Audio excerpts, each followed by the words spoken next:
Bonjour à tous. Ils étaient 700 selon les organisateurs, 700 manifestants à avoir participé à la manifestation citoyenne organisée par le syndicat de police Alliance hier à Dijon. Mobilisation pour alerter sur la situation des forces de l'ordre face à la hausse des violences et au manque de moyens. Selon les autorités, 500 personnes ont défilé dans la cité des Ducs. Une enquête ouverte à Besançon après l'agression violente à l'arme blanche d'un jeune homme de 29 ans lors d'une rixe hier midi. La victime, opérée en urgence, avait reçu plusieurs coups de couteau dans le dos, mais ses jours ne sont désormais plus en danger. Son agresseur, qui avait pris la fuite, a pu être interpellé et mis en garde à vue. Trop alcoolisé, il n'a pas pu en revanche être entendu par les autorités. Un périmètre de sécurité mis en place au Creusot. 6 jours après l'effondrement d'un mur de soutènement, une maison présente de dangereuses fissures. Par sécurité, l'habitation a été entièrement évacuée hier.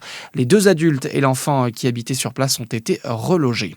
Dans le reste de l'actualité, une guerre ne serait dans l'intérêt ni de l'Iran ni des États-Unis. Déclaration du président iranien qui tente visiblement de faire retomber la tension entre Téhéran et Washington. La République islamique d'Iran n'a jamais recherché et ne recherche en aucun cas la guerre, promet Massaoud Pezeshkian, alors que les gardiens de la révolution commencent aujourd'hui un exercice naval de tir réel dans le détroit d'Ormuz.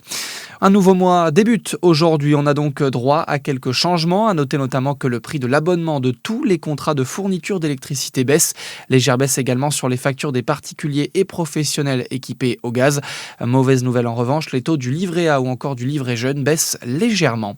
En football, enfin, belle opération pour les joueuses du DFCO, victorieuses de Strasbourg à l'extérieur. Hier, dans le cadre de la 14e journée de Première Ligue, les Dijonnaises se sont imposées 3-0 et reviennent à 3 longueurs de leur adversaire de la veille à la 7e place. Voilà pour l'info, bon dimanche à tous à l'écoute de Fréquence Plus.